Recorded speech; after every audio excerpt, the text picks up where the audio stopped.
ইমামে আজম যেগুলা হাদিসকে পড়েছেন ওই হাদিস বুখারীতে, ইমামে শাফি যেগুলা হাদিসকে পড়েছেন ওই সমস্ত হাদিস বুখারীতে, ইমামে মালিক যেগুলা হাদিসকে পড়েছেন সমস্ত হাদিস বুখারীতে, ইমামে মালিক যেগুলা হাদিসকে পড়েছেন সমস্ত হাদিস বুখারীতে।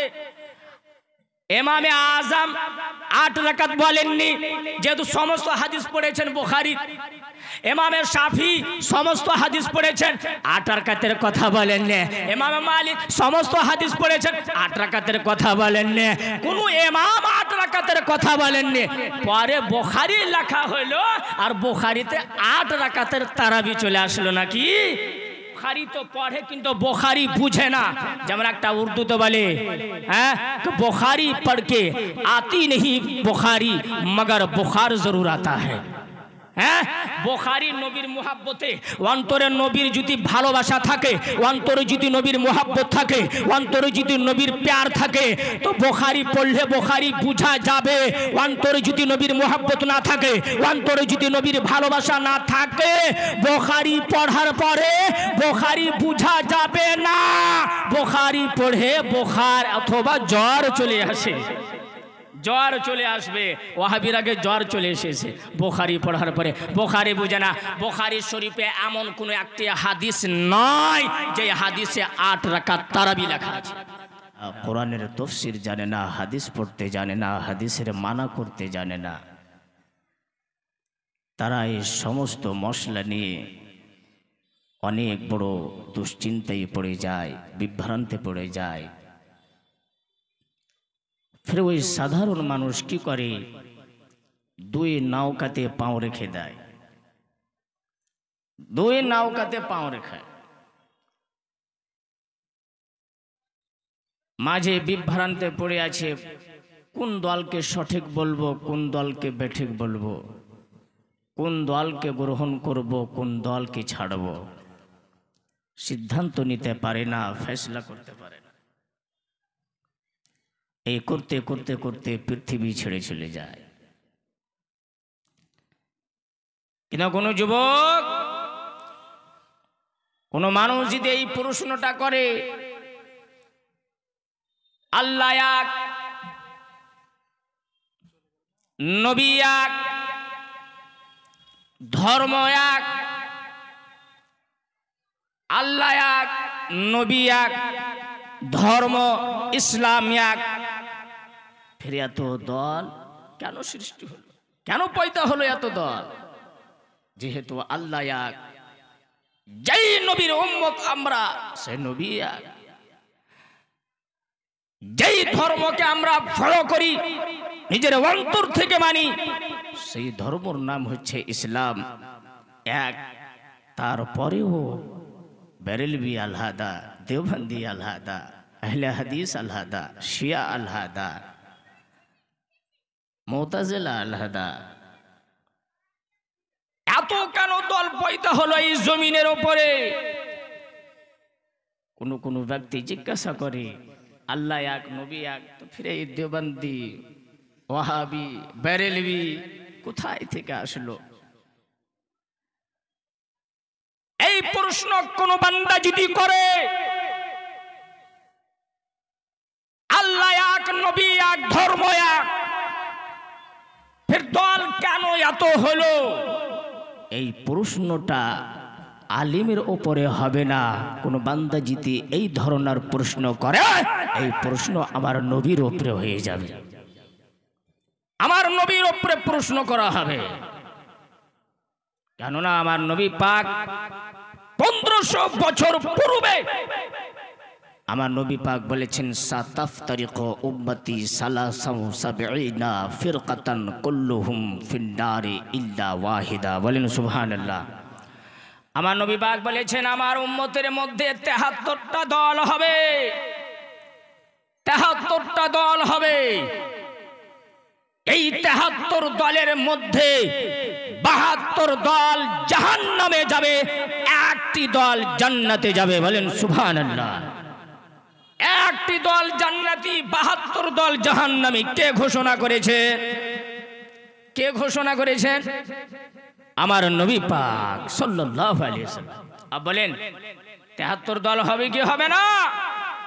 আমার নবী পাক তো বলেছেন ৭৩টা দল হবে।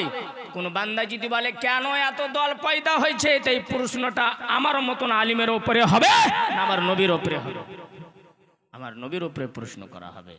আর আমার নবীর কথার উপরে প্রশ্ন করা যায় নাই। আমার নবীর কথার উপরে প্রশ্ন করলে ঈমান নষ্ট হয়ে যাবে। কিন্তু দায়িত্ব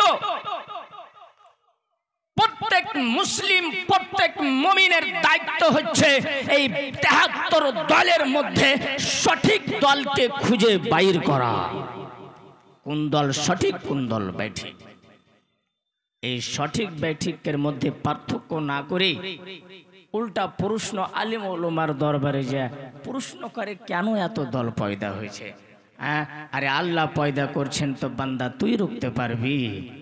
হ্যাঁ, আমার নবী পাক বলেছেন ৭৩টা হবে, তো কোনো মায়ের লাল রুখতে পারবে যে না ৭৩টা হবে না, একটাই দল থাকবে?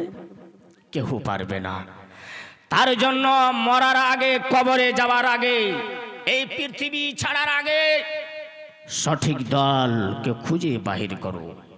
কোন দল সঠিক, কোন দল বেঠিক, কোন দল হক পদে আছে, কোন দল ভুল পদে আছে, কোন দল নবীর দিওয়ানা, কোন দল নবীর আশিক, আর কোন দল নবীর গুস্তাখ, খুঁজে বাহির করতে হবে। আমি বলতে চাই এখন বর্তমানে এই বাঙালি ইহুদির দালাল, ইহুদির সৈনিক কিছু পয়দা হয়েছে। একটা হলো ইয়াসিন মিহিদানা, আর ব্রাদার রাহুল, আর মুমতাজ, আর বাংলাদেশের হচ্ছে আব্দুর রাজ্জাক বিন ইউসুফ। এই 4টি মৌলবি মিলে কত মানুষের ঈমান নষ্ট করেছে আর এখনো করছে। আর যতদিন এই ইহুদির দালাল মৌলবিরা থাকবে মানুষের ঈমানকে নষ্ট করতে থাকবে। মানুষ চিনতে পারে না, মানুষ বুঝার চেষ্টা করে না, মানুষ শুধু এটাই প্রশ্ন করছে। প্রত্যেক বান্দার ব্রেনে এটাই প্রশ্ন, একটাই প্রশ্ন, কেন হবে ওয়াহাবি, কেন হবে দেওবন্দি, কেন হবে বেরেলভি, কেন হবে সুন্নি, কেন হবে শিয়া, শুধু একটাই হবে মুসলমান। মুসলমান। আচ্ছা বলেন, আপনাকে যদি কোনো মানুষ জিজ্ঞাসা করে, কোনো বান্দা, কোনো ব্যক্তি বলেন আপনার নাম কি, তা আপনি বলবেন যা নাম আছে মেনে নেন জয়েদ, আপনি বলবেন আমার নাম জয়েদ, তো ওই ব্যক্তি আপনাকে চিনতে পারবে না। তার উপরে জিজ্ঞাসা করবে বাড়ি কোথায়, বাড়ি কোথায়, বলবেন যে অমুক গ্রামে বাড়ি, গ্রামের নাম বলবেন, তারপরও চিনতে পারবে না। তারপরে ফিরে জিজ্ঞাসা করবে আপনার বাবার নাম কি, তখন আপনি নিজের বাবার নাম বলবেন। বাবার নামে যদি চিনতে না পারে তো ফির আপনাকে জিজ্ঞাসা করবে বলো আপনার দাদার নাম কি, আপনাকে নিজের দাদার নামও বলতে হবে পরিচয় দেওয়ার জন্য। বলেন আপনি হলেন মুসলমান, আপনি যদি নিজের নামটা বলে দেন তো পরিচয় হয়ে যাওয়ার তো যথেষ্ট ছিল, পরিচয় তো হয়ে যেত।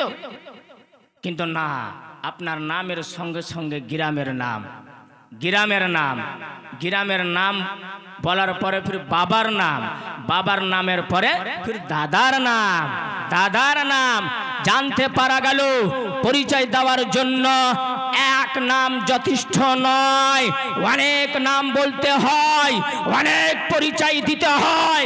তার জন্য নিজকে মুসলমান প্রমাণ করার জন্য শুধু মুসলমান বললে হবে না, মুসলমানের পরিচয় দেওয়ার জন্য মুসলমানের সঙ্গে সঙ্গে সুন্নিরও পরিচয় দিতে হবে।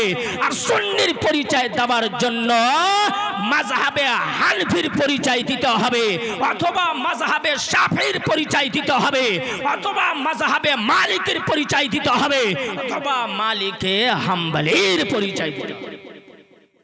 কথা বুঝতে পারছেন বাবজিরা? শুধু নাম বললে হবে না, যেমন বাবার নাম বলতে হয়, গ্রামের নাম বলতে হয়, দাদার নাম বলতে হয়, বংশর নাম বলতে হয়, তারপরে হয় পরিচয়। তেমনি শুধু মুসলমান বললে হবে না, মুসলমান প্রমাণ করার জন্য অনেক পরিচয় দেওয়ার দরকার। শুধু মুসলমান বললে হবে না।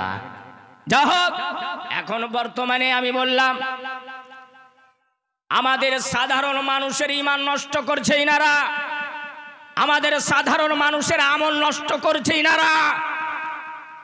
আর দেখবেন যতই বক্তব্য, কোনো না কোনো বক্তব্যতে নবীর গুস্তাখি অবশ্যই করবে, অবশ্যই করবে। আমি একটা কথা বলি, এরা কোরআনের খিলাফ এত কেন কথা বলে, হাদিসের বিরোধী কেন এত কথা বলে, কেন? যেই মশলাটা নবীর যুগ থেকে নিয়ে 1200 বছর পর্যন্ত চলে আসে, কোনো মতভেদ ছিল না, কোনো ইখতিলাফ ছিল না, ওই মশলা নিয়ে এখন কেন মতভেদ হবে? 1200 বছর পর কেন ইখতিলাফ হবে? নবীর যুগ থেকে নিয়ে 1200 বছর পর্যন্ত মতভেদ হয়নি, ইখতিলাফ হয়নি, 1200 বছর পর কেন ইখতিলাফ হবে? প্রশ্ন তো এটা না? কিন্তু আপনারা কেন বুঝবেন না? বুঝার দরকার। জানেন, কোরআনের খিলাফ, হাদিসের খিলাফ কথা বলে, মশলা বয়ান করে, ফতোয়া দেয়, কোরআনের খিলাফ। আচ্ছা বলেন, কোরআনকে যদি কোনো মৌলবি ওভারটেক করে তার ঈমান থাকবে? হাদিসকে যদি রেখে দেয় আর হাদিসকে ওভারটেক করে তার ঈমান থাকবে? বলেন, ঈমান থাকবে না। সাধারণ মানুষও জানবে, আর অবশ্যই জানছেন, কোরআনের খিলাফ বললে ঈমান থাকে না, হাদিসের খিলাফ ফতোয়া দিলে, মশলা বয়ান করলে ঈমান থাকে না।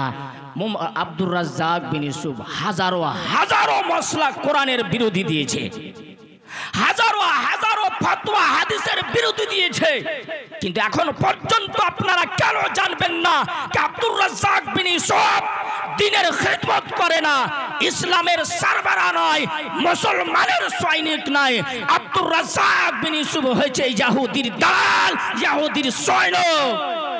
কেন বুঝতে পারবেন না আপনারা?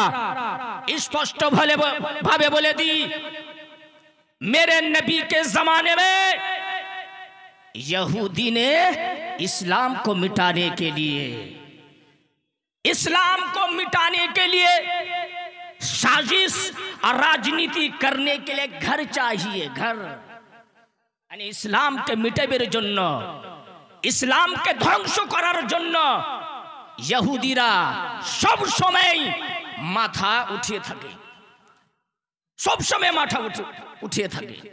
এরা হলো ইসলামের পাক্কা দুশমন, এরা হলো মুসলমানের পাক্কা দুশমন। যারা ইহুদি এরা আজকের দুশমন নাই, নবীর যুগ থেকে চলে আসছে। ইনারা আমনে সামনে যুদ্ধ করার যোগ্যতা রাখে না, আমনে সামনে মোকাবিলা করার যোগ্যতা রাখে না, ক্ষমতা রাখে না।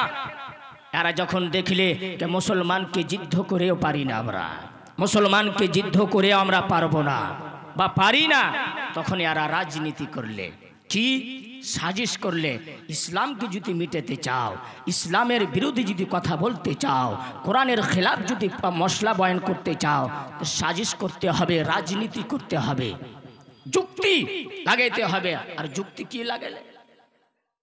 নবীর জামানায় মসজিদ বানিয়েছিল ইহুদিরা, ইহুদিরা মসজিদ বানিয়েছিল নবীর যুগে। আচ্ছা বলেন, মসজিদ কত সুন্দর জায়গা, মসজিদে কি হয়? আল্লাহর ইবাদত তো হয়। কথা বলবেন বাবজিরা, মসজিদে কি হয়? আল্লাহর ইবাদত হয়। আমার নবীর যুগে মসজিদ বানিয়েছিল ইহুদিরা। মসজিদে কি হয়েছিল? কোন উদ্দেশ্যে মসজিদ বানিয়েছিল? ওর কারণ কি ছিল? কারণ একটাই ছিল, উদ্দেশ্য একটাই ছিল, মুসলমানের খিলাফ, মুসলমানের খিলাফ, ইসলামকে মিটাবের জন্য যে সাজিশ রাজনীতি করবে, ওই মসজিদে বসে বসে রাজনীতি করবে। তো মসজিদে, তার মসজিদের নাম আল্লাহ পাক কোরআনের মধ্যে বলেছেন, সেই মসজিদের নাম ছিল মসজিদে জারার।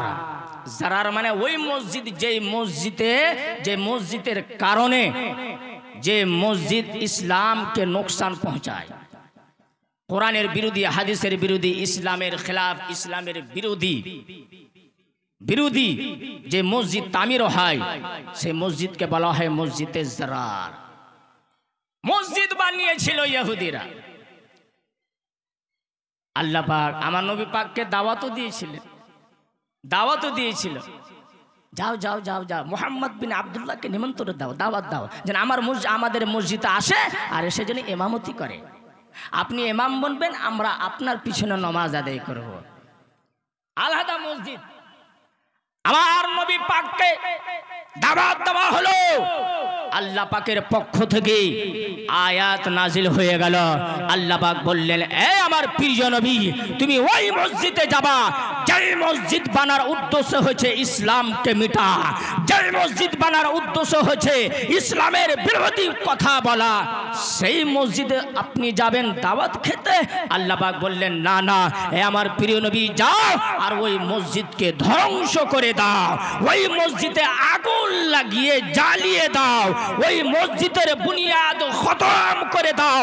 কেননা মসজিদ হয় আমার ইবাদত করার জন্য, কিন্তু ইহুদিরা যে মসজিদ বানিয়েছে আমার ইবাদত করার জন্য নয়, ইসলামের আপনার বিরোধী, আপনার মোহাব্বত, আপনার ভালোবাসা যেই মানুষের অন্তর আছে, সে মানুষের অন্তর থেকে আপনার ভালোবাসাকে মুছে দেওয়ার জন্য, ইসলামকে মিটানোর জন্য ওই মসজিদকে বানানো হয়েছে। তার জন্য আমার প্রিয় নবী ওই মসজিদে যেতে হবে না, মসজিদকে ধ্বংস করে দাও, আগুন লাগিয়ে জ্বালিয়ে রাখ করে দাও। এই জামানাতে কোন মসজিদে যদি আগুন লাগিয়ে দেওয়া হয়, কোন মসজিদকে যদি ধ্বংস করে দেওয়া হয়, সমস্ত মুসলমান একদিকে হয়ে যাবে। কেন মসজিদে আগুন লাগাইলা? কেন মসজিদকে ধ্বংস করলা?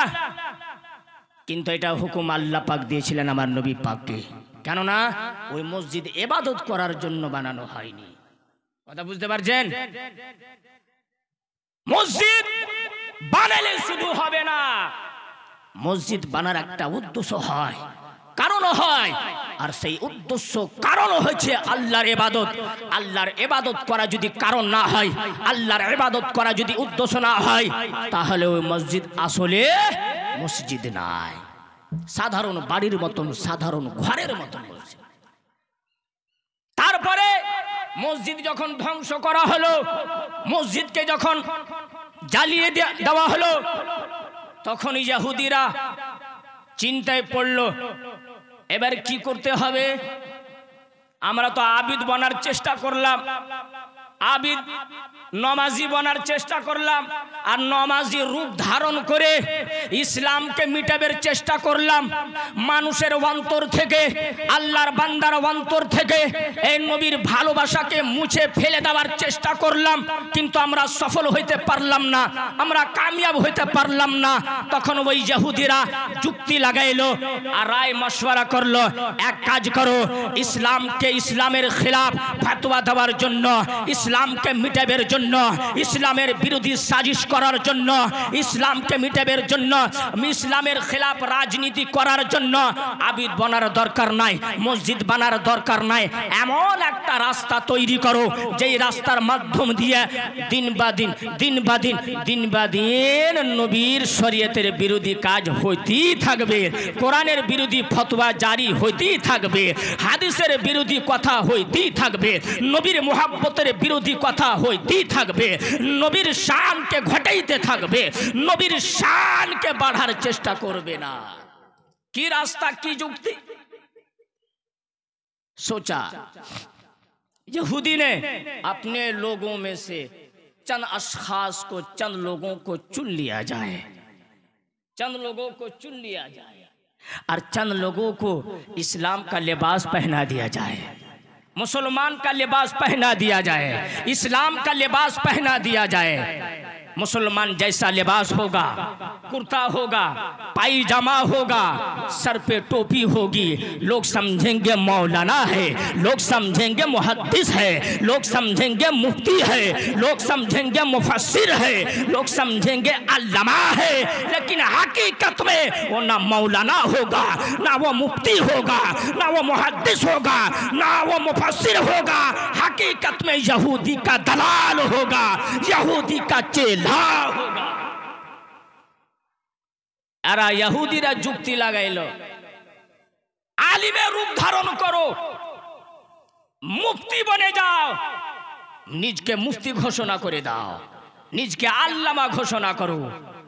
আর এই মুসলমানের লেবাস পোশাক, এই পোশাক পরে নাও, পরিধান করো, পোশাক পরিধান করো, মাথাতে টুপি লাগিয়ে নাও, টুপি পরো, ছোট ছোট পায়জামা পরে নাও।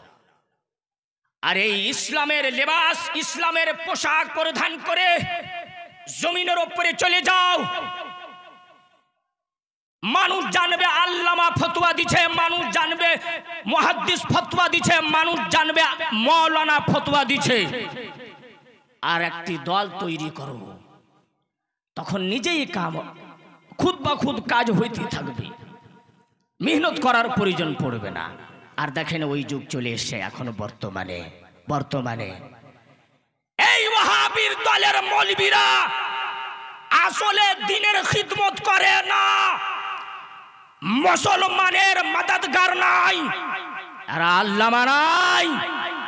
আব্দুর রাজ্জাক বিন ইউসুফ ইহুদির দালাল, আব্দুর রাজ্জাক ইহুদির দালাল, ইহুদির সৈনিক, মুমতাজ ইহুদির দালাল, বেরাদার রাহুল ইহুদির দালাল, ইয়াসিন দাপচর ইহুদির দালাল। এরা ইহুদির দালালি করে। ইহুদি যে উদ্দেশ্য নিয়ে আব্দুর রাজ্জাক বিন ইউসুফকে বাংলাদেশে পাঠিয়েছে, ইহুদি যেই উদ্দেশ্য নিয়ে মুমতাজকে বাঙ্গালে পয়দা করেছে, ইয়াসিনকে পাঠিয়েছে, বেরাদার রাহুলকে পাঠিয়েছে, এই পথভ্রষ্টর দলের মৌলবীরা সুন্নিয়তের কাজ করে না, ইসলামের কাজ করে না, কোরআনের খিদমত করে না, হাদিসের খিদমত করে না, ইহুদির কাজ করছে, ইহুদির দালালি করছে। আনে দেখবেন কেন কোরআনের বিরোধী ফতোয়া দিবে?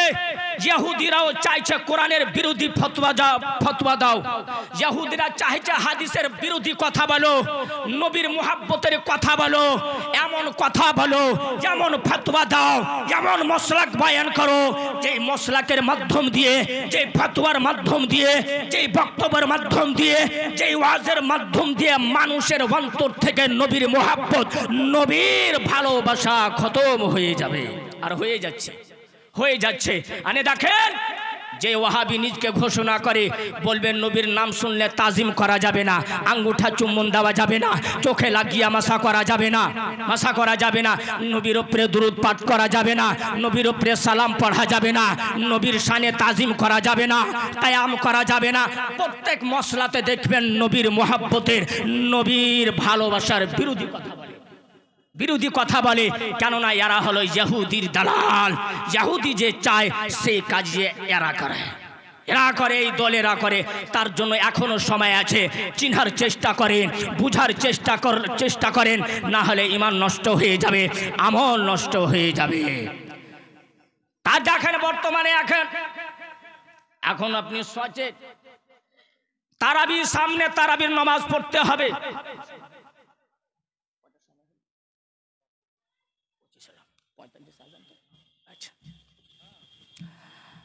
এখন বর্তমানে তারাবির নামাজ আমরা কত রাকাত পড়ি বাবজিরা বলেন? কত রাকাত পড়ি? 20 রাকাত। তো 20 রাকাত তারাবির নামাজ পড়ি আমরা। ইলার রহমান 500 টাকা দান করেছে, আল্লাহ পাক তার দানকে কবুল করুক। আচ্ছা বলেন, আমরা 20 রাকাত তারাবির নামাজ আদায় করি, 20 রাকাত পড়ি। আচ্ছা বলেন, আপনি নবীর যুগ থেকে নিয়ে 1200 বছর পর্যন্ত ফিকহ শাস্ত্রের কিতাব পড়েন, ইতিহাসের কিতাব পড়েন, কোরআনের তাফসীরের কিতাব পড়েন, 1200 বছর পর্যন্ত যত কিতাব লেখা হয়েছে সমস্ত কিতাব পড়েন, কোনো কিতাবে 8 রাকাত তারাবি লেখা নাই। 8 রাকাত তারাবির কথা, ফতোয়া, মসলা কখন আসলো এই জমিনের উপরে? যখন এই যে ইহুদির বাচ্চা ওয়াহাবির দল পয়দা হলো, যতদিন এই মাটিতে জমিনের ওপরে ইহুদির দল পয়দা হয়নি ততদিন পর্যন্ত, নবীর যুগ থেকে নিয়ে ততদিন পর্যন্ত প্রত্যেক শহরে, প্রত্যেক দেশে, প্রত্যেক মসজিদে 20 রাকাত তারাবির নামাজ হয়েছে। 1200 বছর পর্যন্ত, 1200 বছর পর্যন্ত মানুষ ভুল আমল করেছে। ওই যুগে আলিম উলামা ছিল না। ইমামে আজম, ইমামে শাফি, ইমামে আহমদ বিন হাম্বল, ইমামে মালিক, ইমামে শাফি রহমাতুল্লাহ, এই যে 4 ইমাম, 4 ইমাম, 4 ইমামের মধ্যে কোন ইমামের মসলক নাই যে তারাবির নামাজ 8 রাকাত পড়তে হবে। কোন ইমামের মসলক, কোন ইমামের মসলক নাই।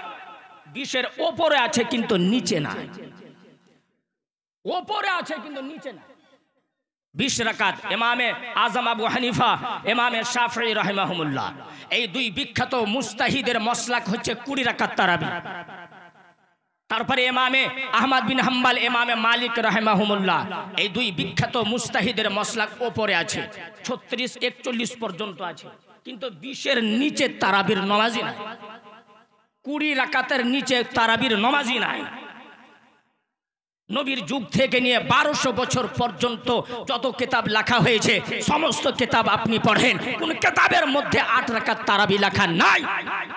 হাদিস তো দূরের কথা, কোন কিতাবে লেখা নাই। আচ্ছা বলেন, 8 রাকাত তারাবি যদি নবীর সুন্নাত থেকে প্রমাণ হতো, 8 রাকাত তারাবি আমার নবীর আমল থেকে যদি প্রমাণ থাকতো, 1200 বছর পর্যন্ত কোনো না কোনো যুগে তো আমল হয়ে থাকতো। কথা বলেন, কোনো না কোনো যুগে তো আমল হয়ে থাকবে, কোনো না কোনো কিতাবে তো পাওয়া যাবে। কোরআনের তাফসীরের কোনো কিতাবে তো লেখা থাকবে, হাদিসের কিতাবে তো লেখা থাকবে, হাদিসের তাফসীরের কিতাবে তো লেখা থাকবে, ফিকহ শাস্ত্রের কিতাবের মধ্যে তো লেখা থাকবে।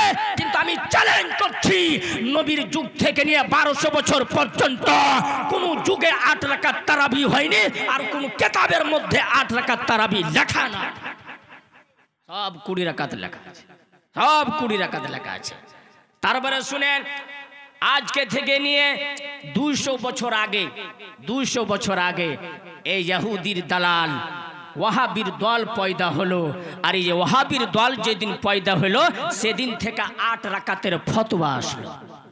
মানে তার আগে 20 রাকাতেরই মশলা ছিল, 20 রাকাতেরই ফতোয়া ছিল। 8-এর না মশলা ছিল, না 8-এর ফতোয়া ছিল, না 8-এর কোনো কথা ছিল, কোনো কথা ছিল না। এ হলো আসল মশলা। কিন্তু তারা বলবে বুখারীতে লেখা আছে, বুখারীতে লেখা আছে আমার নবী পাক সাল্লাল্লাহু আলাইহি সাল্লাম 8 রাকাত তারাবি পড়তেন। বুখারীতে লেখা। আমার এক ভাই তোজাম্মিল 500 টাকা মাদ্রাসাতে দান করেছেন, আল্লাহ পাক তার দানকে কবুল করুন। হ্যাঁ, তো কি বলছিলাম, বুখারীতে লেখা আছে 8 রাকাত নামাজ, তারাবির নামাজ পড়েছেন আমার নবী পাক। আরে আমার সাধারণ মুমিন ভাই, যুব ভাই, যুবতী বোন, আমার বাবারা পথভ্রষ্ট হয়ে যায়। হ্যাঁ, বুখারীতে লেখা আছে 8 রাকাত তারাবি। আরে বুখারীতে লেখা আছে তো কেন মানব না? কিন্তু আমার বাবার একটা কথা আমি বলি, যে বুখারী শরীফটা কখন লেখা হলো এটা কথা জানার দরকার। বুখারী শরীফ কিতাবটা কোন যুগে লেখা হয়েছে আপনারা জানেন? আচ্ছা, আমি একটা প্রশ্ন করছি আপনাদের নিকট, একটা আপনি উত্তর দিবেন আপনারা। আচ্ছা বলেন, ইমামে আজম আগকার পূর্বে না ইমামে বুখারী? বলেন, আগে কে পয়দা হয়েছেন, ইমামে আজম না ইমামে বুখারী? আগে এই জমিনের উপরে কে এসেছেন, ইমামে আজম না ইমামে বুখারী? ইমামে আজম আবু হানিফা। ইমামে আজম আবু হানিফা আলাইহির রহমা আগে পয়দা হয়েছে। ইমামে আজমের বিশাল, ইমামে আজম যখন এই পৃথিবী ছেড়ে গেলেন তখন ছিল 150 হিজরি। কত হিজরি? 150। 150 হিজরিতে ইমামে আজম আবু হানিফার বিশাল ওয়াফাত। এখন চলছে 1500। 150 হিজরিতে ইমামে আজমের ওয়াফাত, আর 194 হিজরিতে ইমামে বুখারী পয়দা হয়েছেন। 194 হিজরিতে ইমামে বুখারী পয়দা হয়েছেন। আর 150 হিজরিতে ইমামে আজম এই দুনিয়া ছেড়ে চলে গেছে। বলেন 40 বছর পর মকরম আলী 500 টাকা দান করেছে, আল্লাহ পাক তার দানকে কবুল করুন। হ্যাঁ, 40 বছর পর, 40 বছর পরে ইমামে আজমের পর 40 বছর পরে ইমামে বুখারী পয়দা হয়েছে। আর ইমামে বুখারী পয়দা হওয়ার পরে বুখারী শরীফ লিখেছেন অনেক বছর পর। अब बोलें इमामे आजम आगे, इमामे बुखारी पढ़े, इमामे शाफी आगे, इमामे बुखारी पढ़े, इमामे मालिक आगे, इमामे बुखारी पढ़े, इमामे अहमद बिन हम्बल आगे, तार परे इमामे बुखारी। बोलें इमामे बुखारीर आगे इमामे आजम 8 রাকাত তারাবির যদি মশলা থাকতো ইমামে আজম সেই মশলাটাকে অবশ্যই বয়ান করতেন। ইমামে বুখারীর আগে ইমামে শাফির মশলাকে 8 রাকাত তারাবি নয় 8 রাকাত তারাবির নামাজের মশলা থাকতো তো ইমামে শাফি 8 রাকাতের কথা বলতেন। কোন কিতাবে যদি 8 রাকাতের তারাবি কথা লেখা থাকে ইমামে মালিক 8 রাকাতের কথাটা বলতেন। ইমামে শাফি, ইমামে আহমদ বিন হাম্বল, ইমামে মালিক, ইমামে আজম আবু হানিফা, এই চারো ইমামের মধ্যে কোনো না কোনো ইমাম তো 8 রাকাতের কথা 8 রাকাতের মশলা ফতোয়া তো দিয়ে থাকতেন। হ্যাঁ, কিন্তু ইমামে বুখারী পরে পয়দা হলেন, বুখারী পরে লেখা হলো, বুখারীতে লেখা আছে 8 রাকাত তারাবি। আরে ওয়াহাবিদের ভারের মৌলবীরা শোন, ইমামে বুখারী যেগুলা হাদিসকে বুখারী শরীফের মধ্যে লিখেছেন সমস্ত হাদিস ইমামে আজম আবু হানিফা, ইমামে শাফি, ইমামে আহমদ বিন হাম্বল, ইমামে মালিক, ইমামে শাফি, এই 4 ইমামের নজরের সামনে দিয়া হাদিস এসেছে। যেগুলা হাদিস এই 4 ইমাম পড়েছেন ওই সমস্ত হাদিসকে ইমামে বুখারী শরীফের মধ্যে বর্ণনা করেছেন। বলেন সুবহানাল্লাহ। ইমাম আজম যেগুলা হাদিসকে পড়েছেন ওই হাদিস বুখারীতে, ইমামে শাফি যেগুলা হাদিসকে পড়েছেন ওই সমস্ত হাদিস বুখারীতে, ইমামে মালিক যেগুলা হাদিসকে পড়েছেন সমস্ত হাদিস বুখারীতে, ইমামে মালিক যেগুলা হাদিসকে পড়েছেন সমস্ত হাদিস বুখারীতে। ইমামে আজম 8 রাকাত বলেননি যেহেতু সমস্ত হাদিস পড়েছেন বুখারী। ইমামে শাফি সমস্ত হাদিস পড়েছেন 8 রাকাতের কথা বলেননি। ইমামে মালিক সমস্ত হাদিস পড়েছেন 8 রাকাতের কথা বলেননি। কোন ইমাম 8 রাকাতের কথা বলেননি। পরে বুখারী লেখা হলো আর বুখারীতে 8 রাকাতের তারাবি চলে আসলো নাকি? কথা বুঝতে পারছেন? হ্যাঁ, বুখারী পরে লেখা হয়েছে আর পরে 8 রাকাতের তারাবি বুখারী থেকে প্রমাণ হয়ে যাচ্ছে। আবু তাহির 700 টাকা দান করেছে, আল্লাহ পাক তার দানকে কবুল করুন। আব্দুর রশিদ মন্ডল 800 টাকা দান করেছে, আল্লাহ পাক তার দানকে কবুল করুন। হ্যাঁ, কথা কি বলছিলাম? বুখারী পরে লেখা হলো, ইমামে আজম পূর্বের 8 রাকাতের মশলা নাই। বুখারী শরীফ পরে লেখা হলো, ইমামে শাফি পূর্বের 8 রাকাতের মশলা নাই। বুখারী পরে লেখা হলো, ইমামে মালিক পূর্বের 8 রাকাতের মশলা নাই। বুখারী শরীফ পরে লেখা হলো, ইমামে আহমদ বিন হাম্বল পূর্বের 8 রাকাতের মশলা নাই। পরে বুখারীতে 8 রাকাতের মশলা চলে আসলো। কেমন করে আসলো জানেন? এইগুলা হলো এই ওয়াহাবিদেরকে ইমান চোর আর ভাড়ের মৌলবীরকে মাক্কারি আর বদমাশি। ইনারা বুখারী তো পড়ে কিন্তু বুখারী বুঝে না। बुखारी तो पढ़े किंतु बुखारी बुझे ना। जब একটা उर्दू तो बोले हैं कि बुखारी पढ़ के आती नहीं बुखारी मगर बुखार जरूर आता है। হ্যাঁ, বুখারী নবীর মুহাব্বতে অন্তরে নবীর যদি ভালোবাসা থাকে, অন্তরে যদি নবীর মুহাব্বত থাকে, অন্তরে যদি নবীর প্যার থাকে তো বুখারী পড়লে বুখারী বুঝা যাবে। অন্তরে যদি নবীর মুহাব্বত না থাকে, অন্তরে যদি নবীর ভালোবাসা না থাকে, বুখারী পড়ার পরে বুখারী বুঝা যাবে না। বুখারী পড়ে বুখার অথবা জ্বর চলে আসে, জ্বর চলে আসবে। ওয়াহাবির আগে জ্বর চলে এসেছে বুখারী পড়ার পরে। বুখারী বুঝে না। বুখারী শরীফে এমন কোনো একটি হাদিস নয় যে হাদিসে 8 রাকাত তারাবি লেখা আছে। আমি চ্যালেঞ্জ করছি, বুখারী শরীফে দেখাও কোন পৃষ্ঠাতে কত নম্বর হাদিসে 8 রাকাত 8 রাকাত তারাবি লেখা আছে। বুখারী শরীফে এমন কোন হাদিস নয় যে হাদিসে 8 রাকাত তারাবি লেখা আছে। আমি চ্যালেঞ্জ করছি, এই স্টেজে মানুষের সামনে, সাধারণ মানুষের সামনে ফতোয়া দিলে হবে না বেটা। মাদ্রাসায় এসো, আমাদের মতন আলিমের সামনে বসে বুখারী পড়ো, বুখারীর ওই হাদিস পড়ো যে হাদিস থেকে 8 রাকাত তারাবি প্রমাণ করো। কোনো মায়ের লাল প্রমাণ করতে পারবে না, কিন্তু এই আল্লাহর বান্দা এই নাইমি 10 মিনিটের মধ্যে বুখারী থেকে প্রমাণ করতে পারবে, বুখারী থেকে প্রমাণ করতে পারবে যে বুখারী শরীফে 8 রাকাত তারাবি নাই। মায়ের দুধ পান করে থাকলে মাদ্রাসায় এসে বুখারী শরীফ সামনে রেখে পড়ো, প্রমাণ করো 8 রাকাত কোথায় লেখা আছে। 10 মিনিটের মধ্যে উলঙ্গা করে রাস্তাতে যদি না ছেড়ে দিই আমার নাম নাইমি নয়। শেরের বাচ্চা শের, আমরা হলাম আহলে সুন্নাত ওয়াল জামাতের শের বাগ। যেখানেই বক্তব্য দেব শেরের মতন বক্তব্য দেব।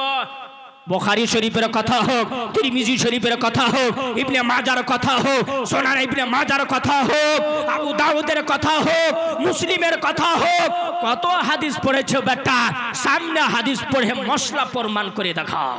বুখারীতে একটাও হাদিস নাই, কিন্তু আমি ওই হাদিসটি পড়ব যে হাদিস থেকে আহলে হাদিসেরা 8 রাকাত তারাবির প্রমাণ করে।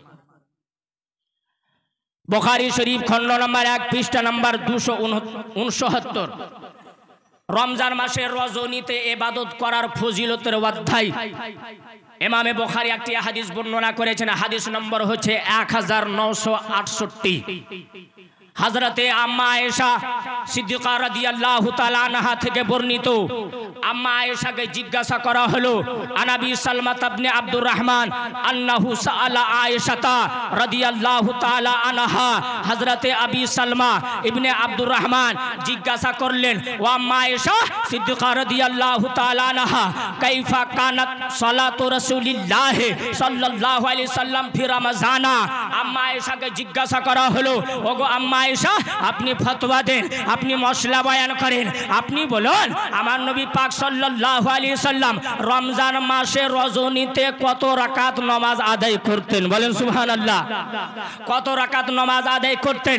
ফাকালাত আম্মা আয়েশা সিদ্দিকা রাদিয়াল্লাহু তাআলা আনহা ফতোয়া দিলেন, মা উত্তর দিচ্ছেন, ও আবি সালমা শোনো, আমার নবী পাক সাল্লাল্লাহু আলাইহি সাল্লাম রমজান মাসে রজনীতে কোন পদ্ধতিতে নামাজ আদায় করতেন, কত রাকাত নামাজ পড়তেন? আম্মা আয়েশা বর্ণনা করছেন, মা কানা রাসূলুল্লাহ সাল্লাল্লাহু আলাইহি সাল্লাম ইয়াজিদু ফি রমজানা ওয়ালা ফি গায়রিহি আলা 11 রাকাতান ইসাল্লি 4 ফালা তাসআল আন হুসনিহিন্না ওয়া তুলিহিন্না সুম্মা ইসাল্লি 4 ফালা তাসআল আন হুসনিহিন্না ওয়া তুলিহিন্না সুম্মা ইসাল্লি সালাসা। বলেন সুবহানাল্লাহ।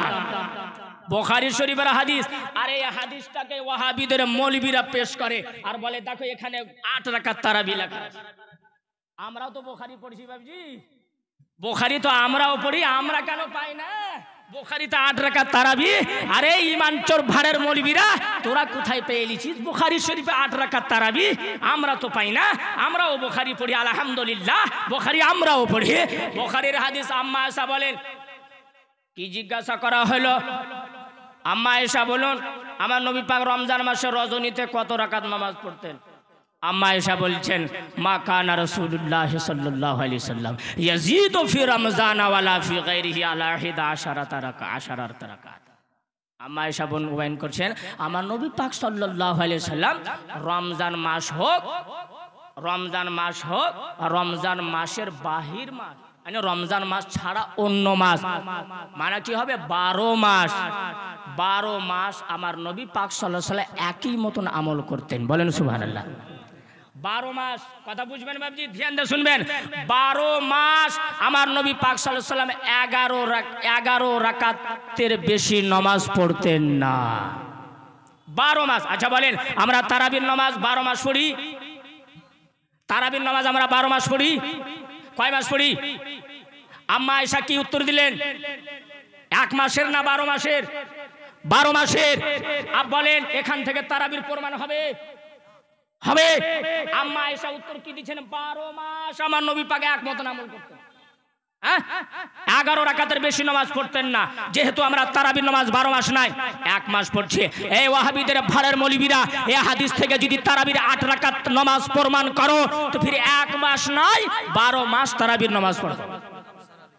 আফসার আলী 600 টাকা দান করেছে, আল্লাহ পাক তার দানকে কবুল করুন। হ্যাঁ, আমি বলতে চাই যারা এই হাদিস থেকে 8 রাকাত তারাবি প্রমাণ করে তারা জানো 1 মাস নয়, শুধু রমজান মাসে নয়, প্রত্যেক মাসে রজনীতির জন্য 8 রাকাত তারাবি। হ্যাঁ, কিন্তু না, 12 মাস পড়বে না, শুধু 1 মাস পড়বে। হ্যাঁ, 1 মাসের মশলা বাহির করছিস না লেখ 12 মাসের হাদিস থেকে। হ্যাঁ, 12 মাসের হাদিস থেকে 1 মাসের মশলা প্রমাণ করছে। হ্যাঁ, 1 মাসের মশলা প্রমাণ করার জন্য 1 মাসেরই হাদিস নিয়ে আয়। এখানে 12 মাসের কথা হচ্ছে।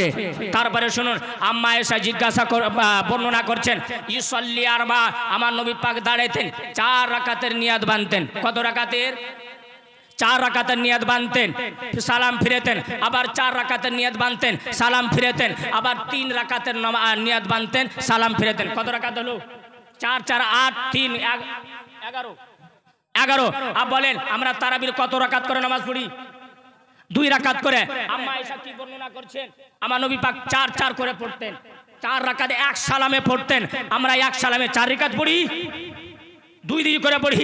আম্মা আয়েশা বর্ণনা করেছে 4 4 পড়তেন। আরে ওয়াহাবিদের ভাড়ের মৌলবীরা ফির 2 রাকাত করে নয়, 4 রাকাত করে পড় নামাজ, 4 রাকাত করে পড়।